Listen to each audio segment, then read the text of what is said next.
I didn't expect the text, but there it was, blinking insistently on my phone. "Don't show up tomorrow. You'll ruin Mom's birthday." Just like that, he had drawn the line. My stomach knotted, half from disbelief, half from the familiar ache of being sidelined. Every word felt loaded, a reminder of all the times I'd been quietly dismissed, of every family gathering where I was invisible or, worse, the punchline. I stared at the message, remembering the years when my accomplishments were shrugged off. "You're too sensitive," he would say. Or, "Why are you making everything about you?" I'd sit at the edge of family dinners, listening as my sibling recounted their achievements, their stories decorated with praise, while my efforts barely earned a glance. Mom had always smiled at them, that little extra, that warmth I had longed for and never received. It wasn't outright cruelty. It was favoritism, subtle but sharp enough to leave scars. And now here I was, on the eve of her birthday, warned to stay away. The thought of missing it stung, but worse was the implication. I wasn't trusted. I wasn't wanted. My absence was supposed to maintain the peace, or at least their version of it. I took a deep breath, letting the familiar pang of hurt settle in.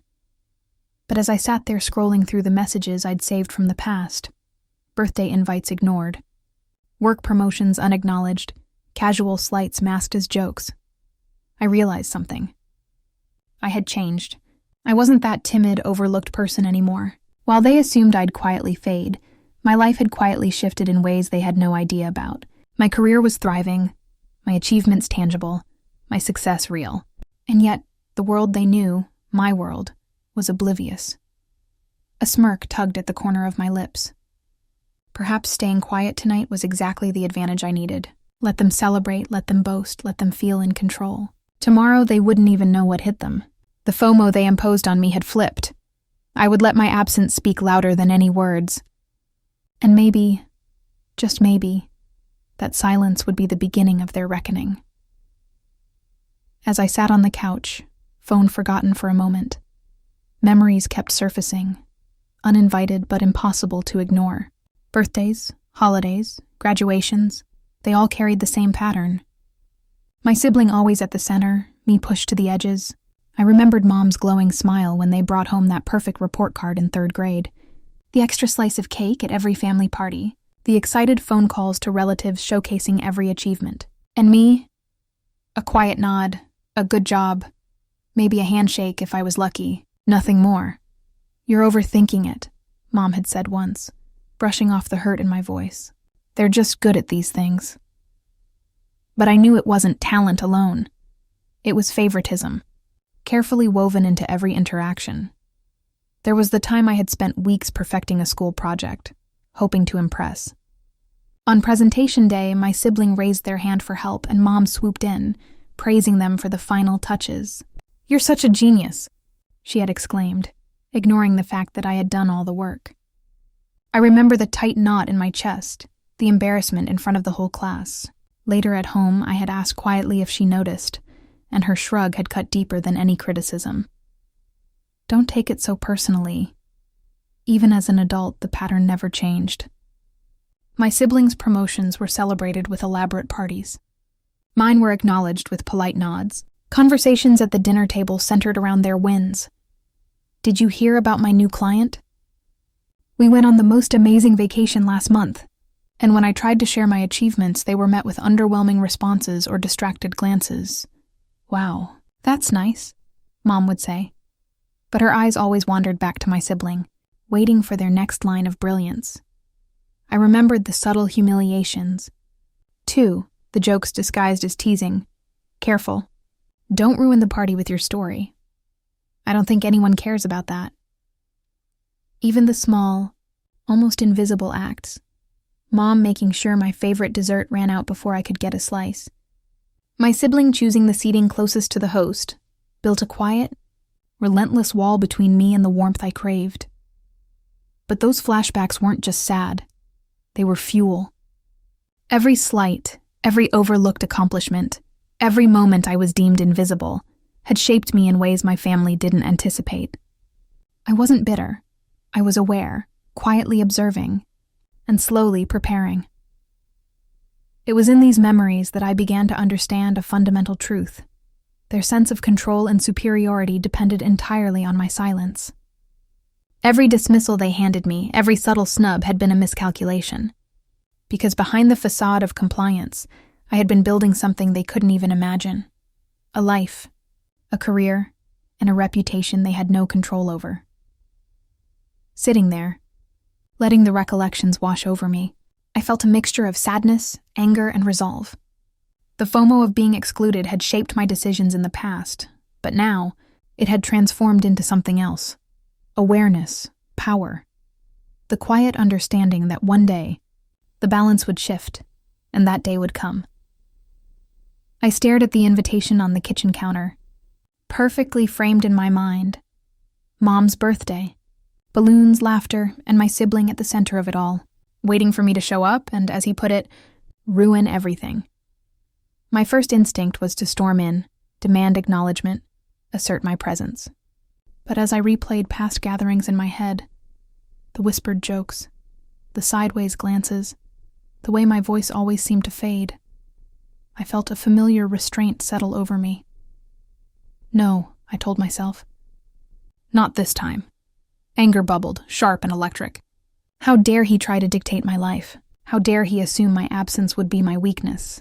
Pride swelled within me, growing alongside the quiet, simmering realization that I held something he would never have, the quiet power of preparation. I had spent years building myself quietly, behind the scenes, cultivating accomplishments, networks, and successes that weren't flashy, but undeniably mine. And yet, he assumed that by keeping me away from a party, he had control. I imagined the scene if I did show up, their eyes flicking toward me, Mom's face caught between forced politeness and genuine preference, my sibling smirking, certain of my defeat. I could almost hear the low murmur, "See? He didn't belong anyway." That imagined humiliation, so familiar from years past, clamped around me like a vice. But then a different thought struck me. What if my silence became my strength? What if, instead of walking into their carefully curated world, I let them celebrate, let them brag, let them bask in their assumed superiority? While I waited quietly, ready to reveal the reality of my life on my terms, the contrast framed itself perfectly.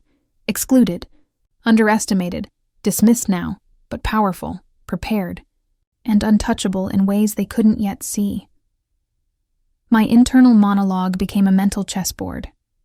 Every move, every reaction calculated. I didn't need to shout. I didn't need to prove myself tonight. I needed the perfect moment, the ultimate payoff, where their assumptions would crumble under the weight of what I had quietly built. The anger that had once consumed me became strategic. The hurt transformed into fuel. I imagined the narrative I wanted them to remember, the story I would let unfold. Their laughter and celebration tonight would be for nothing. They would see the quiet years of work, the successes they ignored, the life I had built while they assumed I was fading. Their sense of victory would turn into disbelief, embarrassment, and ultimately respect they couldn't deny. I took a deep breath, feeling the tension in my chest ease into a controlled, deliberate focus. The decision was clear. I wouldn't show up, not because I was weak, not because I was scared, and certainly not because I believed them. I would stay quiet. And in that quiet, I would prepare the ultimate reveal, a reversal so stark, so satisfying, that the memory of my absence would sting longer than any slight they could throw at me now. For the first time in years, I felt untouchable. My exclusion, once a source of shame, had become a shield. My silence, once a sign of weakness, had become a weapon. And as I looked at the clock, knowing tomorrow would come with laughter I wouldn't join, I smiled. The balance was shifting, and soon it would tip entirely in my favor. I sat back and visualized the chain reaction I wanted. My sibling, previously smug and unbothered, would feel the first twinge of insecurity. Mom, proud yet surprised, might wonder why I had never mentioned these milestones before. The extended family would slowly start to reassess their assumptions about me. And I would remain calm, collected, observing, letting their imaginations fill in the gaps.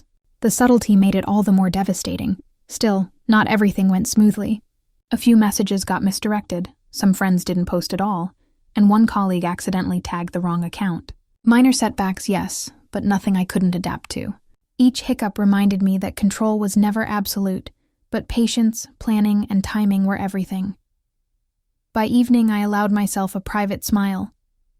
The tease had worked. I hadn't stormed into a party, hadn't made a scene, hadn't confronted anyone directly. Yet the first seeds of recognition were planted. I knew my sibling would spend the next few days replaying every interaction, every past slight, wondering how they had underestimated me. The realization would come slowly, painfully, and that's exactly what made it delicious. And just as the day was ending, a final note arrived, a casual text from my sibling. "Wait, are you serious? You actually did all that? I didn't know." I didn't reply, not yet. The cliffhanger hung in the air, palpable. They were beginning to feel the first tremors of a shift in power. But the earthquake, the major reversal, had yet to come. Patience, I reminded myself. The first tease was done. The stage was set. And when the moment arrived, their assumptions would collapse completely, and the balance would finally tip in my favor. By the time the weekend rolled around, Mom's birthday celebrations were in full swing. I chose to stay home, as planned, letting them indulge in the illusion that I was inconsequential, invisible, and defeated. Meanwhile, I watched from a distance, silently monitoring the unfolding scene through photos, videos, and live updates sent by mutual friends. My sibling was in their element. Standing in the center of the room, they held court with a confidence I had long envied and long resented. Their laugh was loud, exaggerated, drawing attention to every little achievement they had amassed over the past year. "Mom, you won't believe the deal I just closed at work," they bragged, arms wide, eyes sparkling with pride. "And wait until you see what's coming next month. Things are going to change around here for sure." Mom laughed, as she always did, nodding and clapping in all the right places, her eyes flicking to me occasionally in messages, wishing I were there. But none of them could have guessed the storm quietly brewing on my side. My sibling was smug, confident in the illusion of superiority they had crafted over years of dismissing me. I leaned back in my chair, phone in hand, and let the contrast sink in. On the screen, overconfidence, pride, and exaggerated self-importance. In my mind, calm, patience, and quiet triumph. I wasn't participating in their world, yet I was already winning. The irony wasn't lost on me. Every boast, every self-congratulatory story only emphasized how far they had to fall once reality collided with the truth of my accomplishments. Even the small gestures annoyed me, the way they commandeered the conversations, the subtle digs aimed at me in their absence. The exaggerated sighs and eye rolls meant to suggest my absence was a problem. It was all theater, carefully rehearsed, yet utterly transparent from where I was sitting. They were performing confidence, but beneath it, cracks were beginning to show. Tiny flickers of doubt, as mutual friends subtly referenced my recent successes. I allowed myself a small, quiet smile. This was exactly the stage I had imagined. The contrast framing was perfect. Overconfident sibling basking in attention versus me, invisible yet poised, silently observing, silently strong. My absence had become my power, a canvas on which the eventual reveal would paint a picture of undeniable superiority. In those moments, I thought back to every family gathering where I had been sidelined. The awkward silences, the jokes at my expense, the subtle favoritism. Now, those memories served as motivation, a reminder of just how satisfying the upcoming reversal would be. I wasn't bitter. I was strategic. Every laugh, every toast, every self-congratulatory story my sibling paraded was another layer of their arrogance, waiting to crumble under the weight of the truth they refused to acknowledge. As the birthday party continued, my siblings' energy began to waver in subtle ways, quick glances at their phone, checking for messages, a flicker of hesitation when a friend mentioned one of my recent achievements. The tease had worked. They didn't yet realize it, but the first tremors of doubt had begun. Their arrogance, once impenetrable, was starting to shift.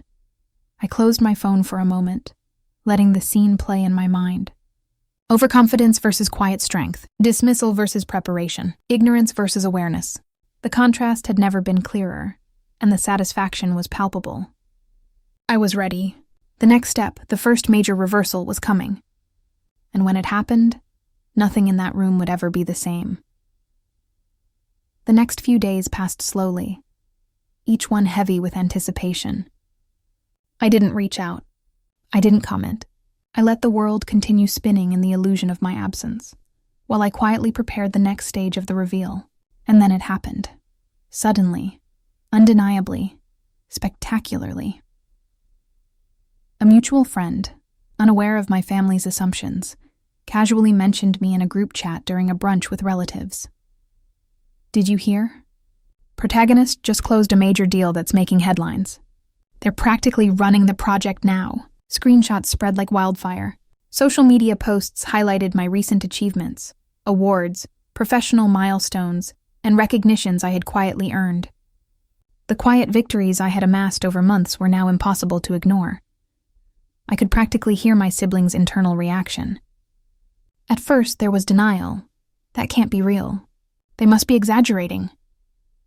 Then, a flicker of doubt, a brief hesitation, a pause in the confident tone they had carried for so long. Messages arrived in rapid succession, frantic and awkward. Wait, how did you not tell us this? This can't be true. They wouldn't. I don't understand. And Mom. My mother, who had always smiled a little brighter for my sibling, suddenly began asking questions, genuinely curious for the first time in years. I didn't realize. How did this happen? Why didn't anyone tell me? The tone in her voice shifted. Not disappointment, but surprise, awe, and even a hint of pride. The contrast framing was perfect. My sibling, once the center of attention, now shrinking in their own mind as my quiet power became visible. The arrogance that had seemed untouchable was cracking. I imagined the scene playing out in their mind, the laughter and boasts at the birthday now overshadowed by the undeniable evidence of my achievements. Their assumed superiority was unraveling before my eyes. I allowed myself a small private smile. This was the payoff of patience and strategy. The sweet moment when preparation and timing met opportunity. The first tease had planted the seeds, and now the storm was arriving. My success wasn't just recognized. It was validated in a way that could no longer be dismissed or ignored. Yet, this reversal wasn't only about recognition. It was about control, about flipping the power dynamic entirely. Every overlooked contribution, every dismissed effort, every subtle humiliation I had endured over the years now fueled the shift. The family began to reassess everything they thought they knew about me. The quiet sibling who stayed home, the one they assumed had nothing to offer, was suddenly the undeniable achiever. I watched the text threads explode with reactions. Some awkward, some begrudging, some outright stunned. My sibling's voice grew tense in the messages I glimpsed. We didn't know they were doing all that. How? When? I didn't respond. I didn't need to. Silence had become my ally. The shock, the discomfort, the dawning realization that they had misjudged me so thoroughly. This was far more satisfying than any confrontation I could have staged. In the quiet of my apartment, I let the tension sink in. The second power reversal wasn't loud or explosive. It was subtle, undeniable, and emotionally devastating for them. Their overconfidence and assumptions collided head-on with the truth of my success. The first tremors of doubt had grown into a full shake of the foundations, and the stage was now set for the climactic confrontation. The moment where their arrogance would meet its final, public reckoning. I took a deep breath and visualized the coming scene. The stunned looks, the awkward silence, the questions left hanging in the air, and the eventual acknowledgement of my accomplishments. I could almost hear the unspoken thought forming in everyone's mind. We underestimated them. We really underestimated them. For the first time in years, I felt complete control over the narrative. The balance had shifted. Their power, built on my absence and their assumptions, had crumbled. And now, poised and patient, I was ready to step into the climax. The stage was mine, and the payoff when it arrived would be unforgettable. I stayed home that evening, letting the sounds of laughter and clinking glasses drift through the thin walls of my apartment. I could almost hear my siblings' smug voice, reciting their stories, basking in Mom's delighted attention, assuming I was missing out. But the truth was, I wasn't missing out. I was observing. And more importantly, I was preparing. I poured myself a glass of wine and opened my laptop, scrolling through notifications I had deliberately ignored until now. Each one was a quiet reminder of the life I had built while they assumed I was fading into the background. There was the congratulatory email from the company's CEO, praising my work on the new project that had exceeded every expectation. Another message popped up, an invitation to speak at a high-profile industry conference. Recognition I had earned through years of late nights, relentless focus, and careful networking. I smiled, thinking of my sibling, completely oblivious to these achievements. They still believed that public displays and family approval defined success. Little did they know, my victories were louder in their absence. My internal monologue ran like a scoreboard, achievements stacking, recognition stacking, status stacking, and none of them aware. Yet, the subtle thrill of anticipation began to course through me. I imagined the moment when these quiet wins would collide with the family's world. The contrast would be stark. They, basking in assumed superiority at a birthday party, and me, standing tall in ways they hadn't even imagined. The satisfaction wasn't just in the recognition itself, but in the knowledge that it had been quietly accumulating, entirely beyond their control. I pulled out my phone and checked social media. My accomplishments were there, accessible but understated. A post from a recent client, praising my role in a successful campaign. A photograph of an award I'd won, posted by colleagues at a networking event. I could almost see my siblings' face if they ever stumbled across it. The disbelief, the sudden realization that I had been quietly thriving, completely under their radar. Even my personal life reflected this careful, strategic success. Friends I had met through professional circles sent messages celebrating my growth, invitations to exclusive events, connections that could open doors I hadn't yet needed to enter. These were my silent power plays. Every acknowledgement, every minor victory was a brick in the wall that would soon separate me from their assumptions of dominance. And yet, I remained silent. No bragging, no showing off, no need to disrupt the illusion of my absence. I let the contrast grow naturally. The world they saw versus the one I had created quietly. The tension built not from confrontation, but from anticipation. I was preparing the reveal, letting the audience, both my family and the people listening to this story, feel that sweet tension. The question lingered. When will they realize how wrong they were? I leaned back in my chair, reflecting on the subtle irony. The very act of staying home, of being excluded, had amplified the power of my success. I wasn't fighting in their arena. I was building my own, far beyond their perception. Each new message, each unseen congratulations, felt like a step closer to the eventual moment when their assumptions would crumble. A quiet smile spread across my face. This was no longer about hurt feelings or past slights. This was about control. My control, earned through perseverance and strategy. They had underestimated me, assumed my silence equaled submission. But in reality, my silence was the calm before the storm. And when that storm finally arrived, the impact would be undeniable. I took a final sip of wine, feeling the weight of years of overlooked effort finally beginning to take shape. I had been underestimated, dismissed, and ignored for so long, but now, quietly, patiently, my success was taking form, and the world, starting with them, would soon have no choice but to see it. The morning of Mom's birthday arrived with a deceptively bright sun, streaming through my apartment window as if mocking the tension simmering in my chest. My phone buzzed immediately. Another text from my sibling, sharp and clipped. "You're really staying home, huh? Don't make this awkward for everyone, just don't show up." I stared at the message, thumb hovering over the reply button, tempted to snap back, to argue, to remind them of all the ways I had been slighted over the years. But I didn't. I knew better. Anger burned just below the surface, but it was the strategic kind, the kind that understood the value of patience. I had learned long ago that confrontation now would spoil the eventual impact of my silence. Another text came in almost immediately, dripping with condescension. "Mom's really upset, you know. She wanted everyone there. But I guess you'd rather sulk at home." I could practically hear the smug tone in my mind, hear the familiar cadence of their assumptions that I would crumble under guilt. A small part of me flickered with self-doubt. Was I making the right choice? Did staying home make me look weak, or worse, petty? But then I thought about the years of subtle humiliation, the overlooked accomplishments, the favoritism, the whispered jokes at family dinners. Staying home wasn't weakness, it was preparation. It was allowing their arrogance to build itself up so that when the time came, the contrast would be undeniable. I sent a brief, neutral reply. "Happy birthday. Mom, hope you have a wonderful day."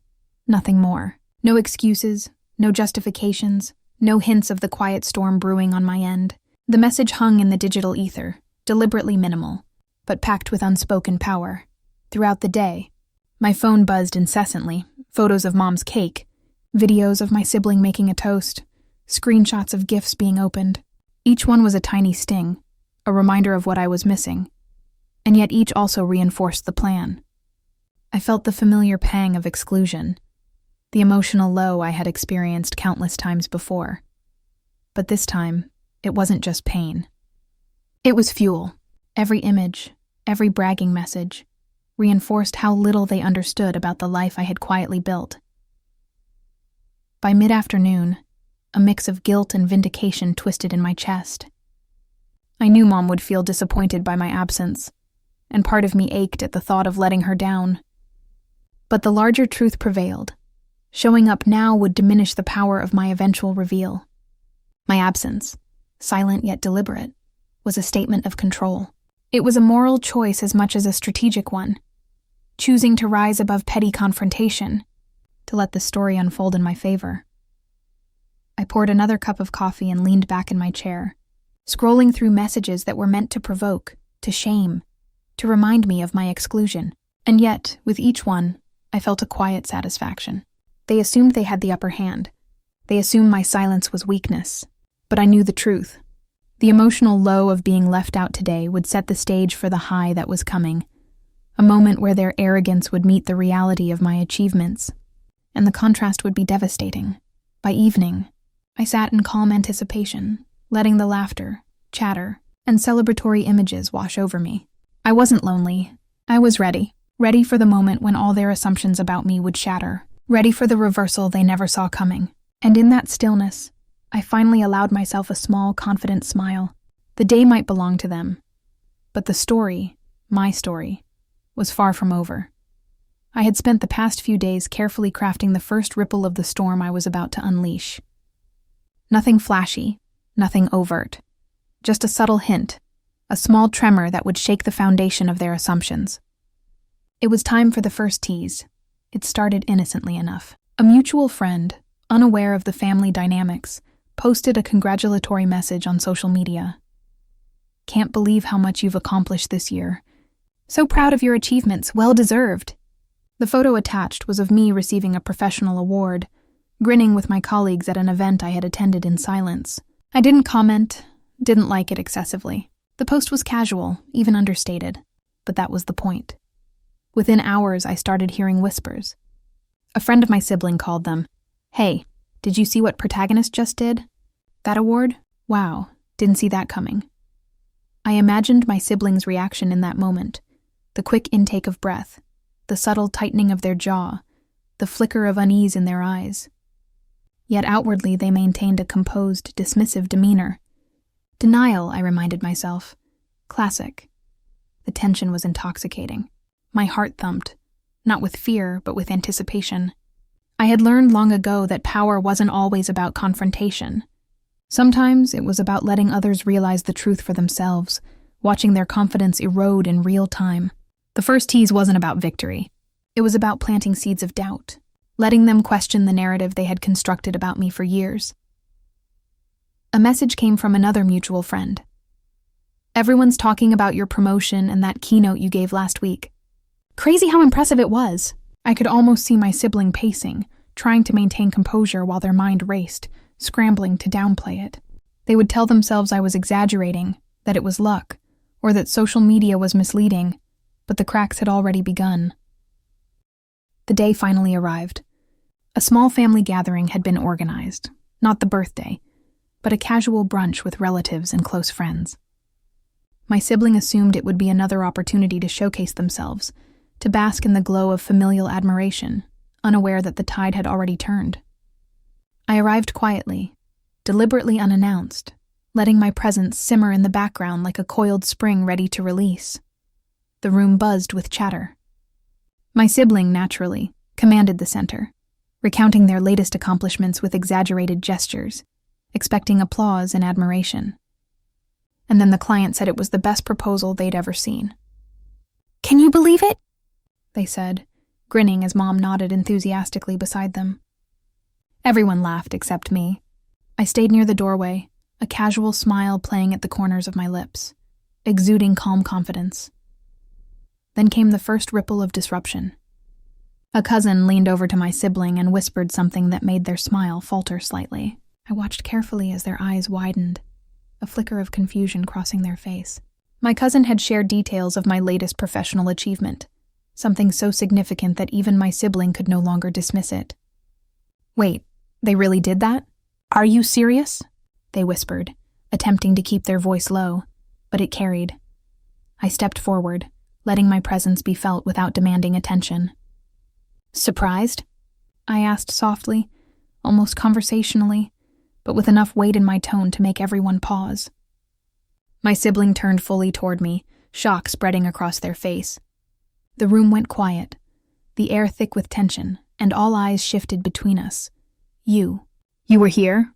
my sibling stammered, attempting a smile that failed miserably. I didn't know." I shook my head gently.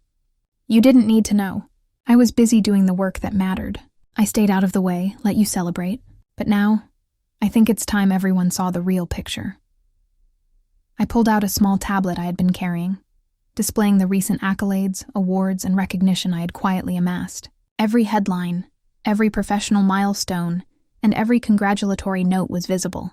The room reacted immediately. Gasps, murmurs, and wide-eyed astonishment filled the space. My siblings' overconfidence began to crumble visibly. Their jaw tightened, eyes darting nervously to Mom, to other family members, trying to regain control of a narrative that had slipped entirely from their grasp. "Wait, you achieved all this? And we didn't even know?" Mom asked, genuine awe in her voice. Her previous favoritism melted in an instant as the undeniable evidence of my accomplishments took center stage.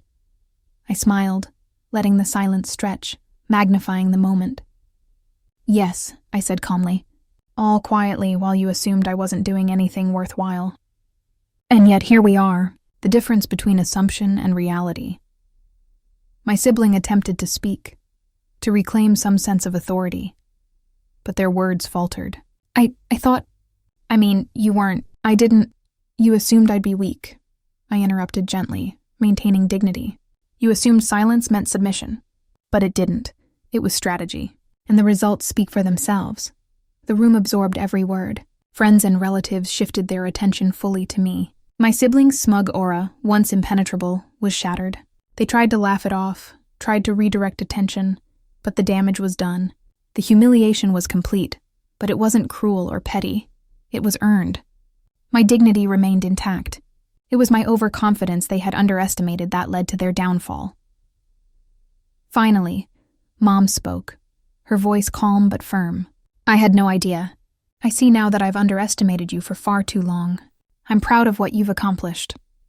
The warmth in her tone was genuine, yet there was an unmistakable recognition. The scales had shifted. My siblings sank slightly in their chair, forced into the uncomfortable awareness that the world had moved beyond their narrative. Friends and family quietly congratulated me, acknowledging my achievements and the careful, patient manner in which I had orchestrated this reversal. Every glance at me reinforced the stark contrast. Their overconfidence punished, my dignity unshaken, my success undeniable. The emotional charge of the moment lingered. The room, once dominated by my siblings' presence and assumed superiority, now hummed with recognition of the truth.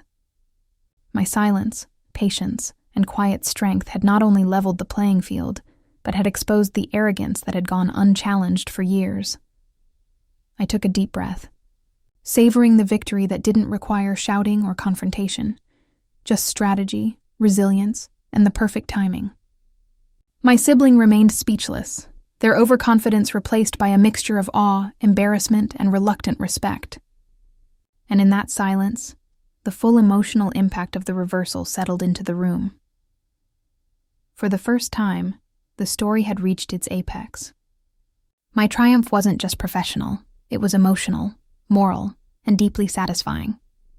And while my sibling grappled with the reality of their misjudgment, I knew that the long-awaited balance had finally been restored. The room slowly returned to a semblance of normalcy, but the energy had shifted irreversibly. Conversations that had once centered on my siblings' achievements now included me, my voice, my experiences, my success. I watched Mom's expression change, a mixture of surprise, pride, and reflection washing over her face. It was subtle, yet powerful.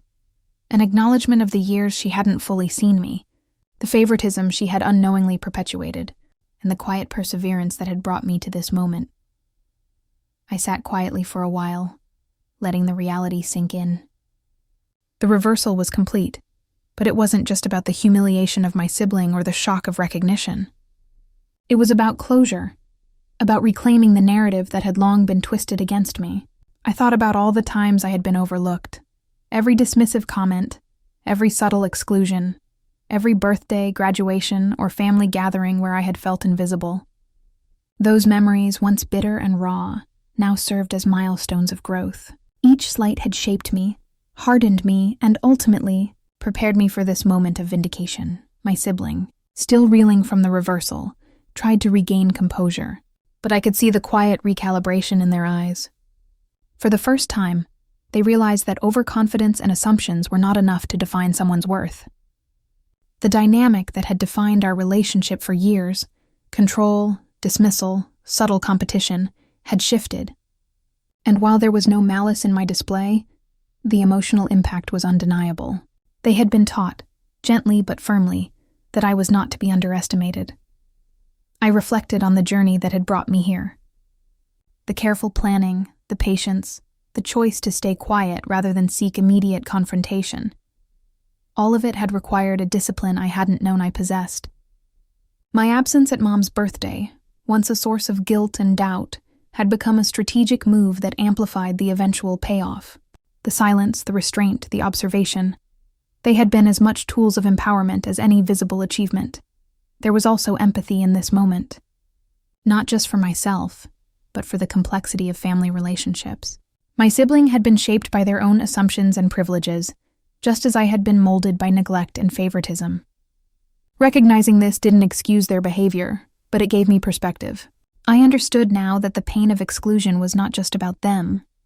It was about the systems, expectations, and dynamics that had allowed it to persist. As the evening wound down, I felt a quiet sense of accomplishment beyond the professional accolades or social recognition. The real victory lay in my personal growth, the ability to navigate hurt with strategy, to transform anger into empowerment, and to reclaim dignity without resorting to cruelty. I had not only proven them wrong, but had done so on my own terms, with poise and intention.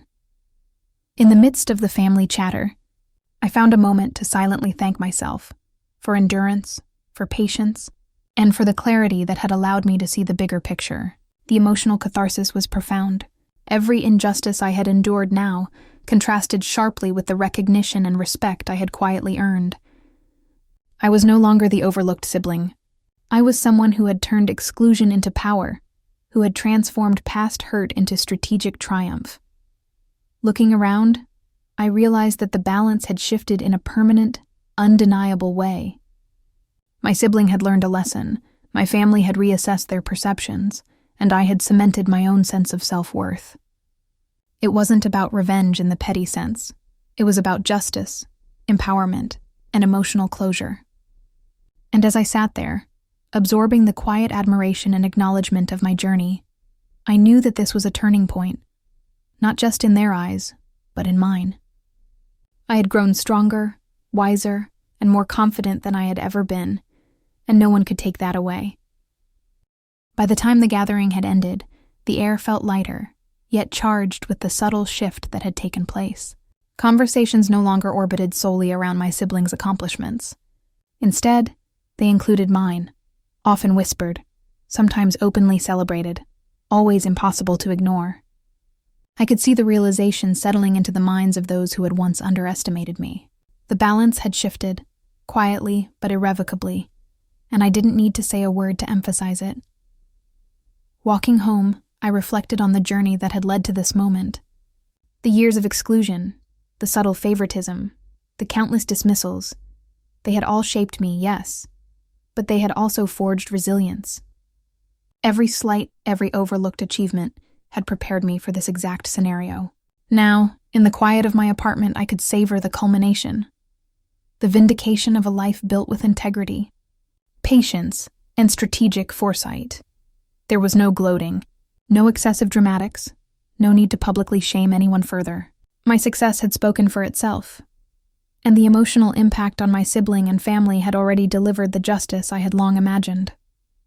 That was the beauty of it, the quiet dominance, the understated power, the satisfaction that came not from revenge, but from patience and self-assuredness. Mom had approached me later that day, a rare softness in her eyes. "I didn't realize all that you've accomplished," she said quietly. "I see now that I've been unfair, that I didn't always notice. I'm proud of you." Her words carried the weight of acknowledgement, a balm to old wounds. I smiled, accepting it without hesitation, but also without the need to relive the pain. The closure was mine. My sibling, meanwhile, remained awkwardly aware of their misjudgment. They didn't lash out. They didn't argue. Instead, they processed it quietly, forced to reconcile years of assumptions with undeniable reality.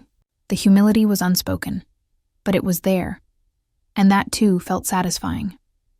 Their overconfidence had been met not with cruelty, but with quiet demonstration of capability. The contrast, so carefully cultivated, had achieved its peak impact. I reflected on what made this moment different from every other family gathering. It wasn't just about recognition or success. It was about integrity, about maintaining composure while allowing truth to speak for itself. I had achieved what many never do: power without pettiness, victory without compromising values, and justice without sacrificing empathy. That balance, subtle yet absolute, gave me a bittersweet satisfaction I hadn't anticipated when I first decided to stay home that fateful birthday. There was also a strange sense of liberation. The weight of past slights had lifted, replaced by confidence in my own worth. I didn't need to compete for approval or seek validation from those who had once dismissed me. Their perceptions no longer dictated my emotional state. I had proven, in a deeply personal way, that true success was self-defined, quietly earned, and unmistakably felt. As I finally settled into the quiet of the evening, I allowed myself a deep exhale. The story of exclusion, neglect, and favoritism had reached its resolution. I had endured, I had strategized, and I had triumphed. And in that triumph, there was empowerment. Not just for me, but for anyone who had ever been overlooked, dismissed, or underestimated. The subtle assertion of dominance, paired with grace and dignity, left no doubt. I was no longer invisible, and no one could diminish what I had quietly built. Bittersweet satisfaction washed over me. The past could not be erased, but the present was undeniable. The wrongs had been balanced, the growth celebrated, and the integrity preserved. And in that quiet, reflective moment, I realized the ultimate truth. The greatest victory was not in the humiliation of others, but in the unwavering acknowledgement of my own strength, resilience, and worth. A few days after the climactic confrontation, my sibling approached me with an unfamiliar hesitation in their step. The usual swagger and overconfidence were gone, replaced by a quiet awkwardness that betrayed their discomfort. "Look, I wanted to say I'm sorry," they muttered, avoiding my eyes, words stumbling over themselves as if each one carried the weight of years of dismissal and misjudgment. I studied them calmly, letting the moment linger. There was no need for dramatics, no need to gloat or relish their discomfort. My success, my integrity, and the undeniable reversal of power had already spoken louder than any words could. This apology, tentative and belated, was a reflection of the karmic justice that had already unfolded. "Thank you," I said simply. my tone composed, measured, and free of bitterness. That was enough. I didn't offer forgiveness or lecture them on the past. The balance had been restored by their own realization, by the undeniable evidence of my achievements, and by the emotional clarity of the reversal. My calm acknowledgement reinforced the lesson.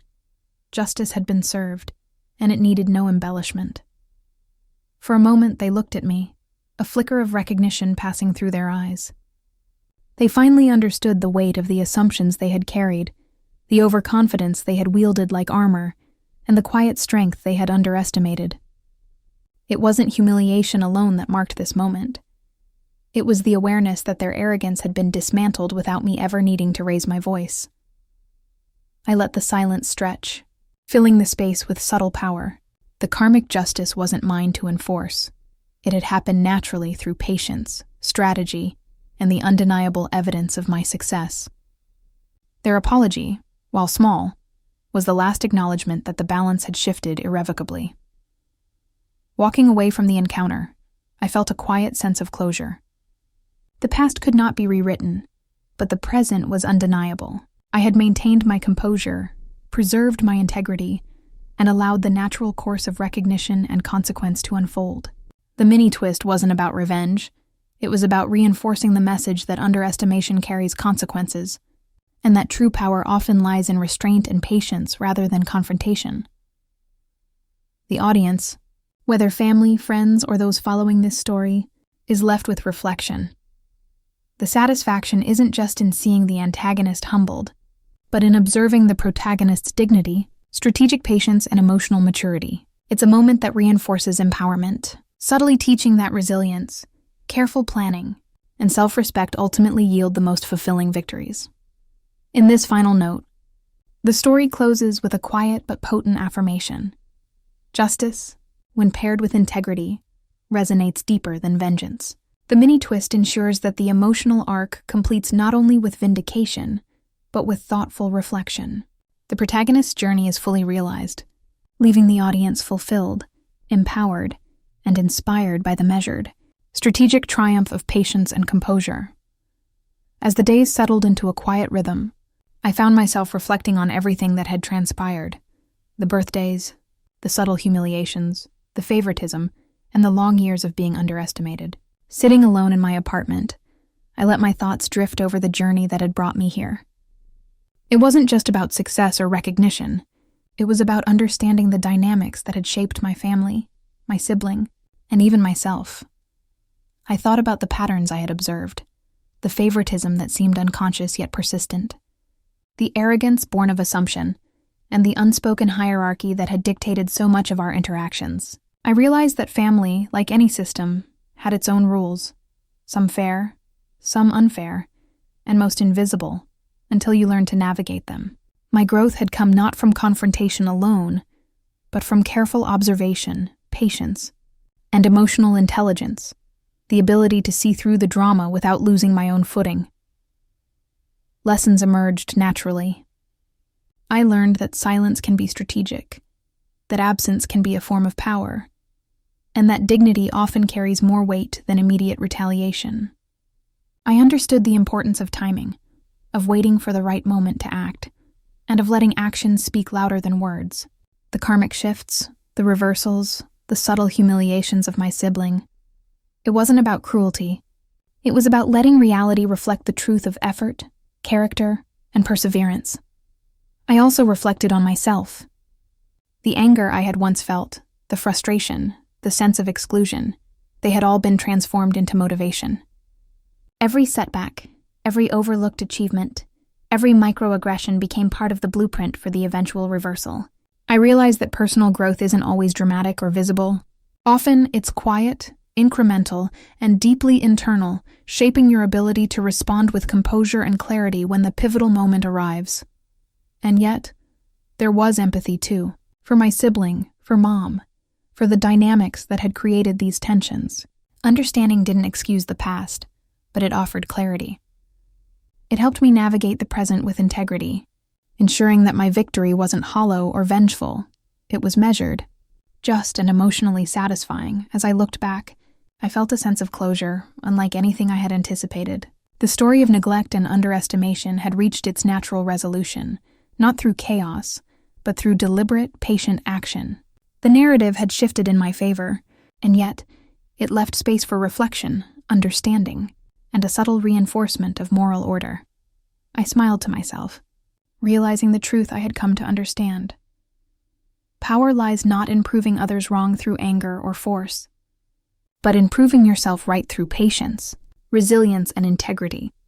With that thought, I finally felt free, not just from their assumptions,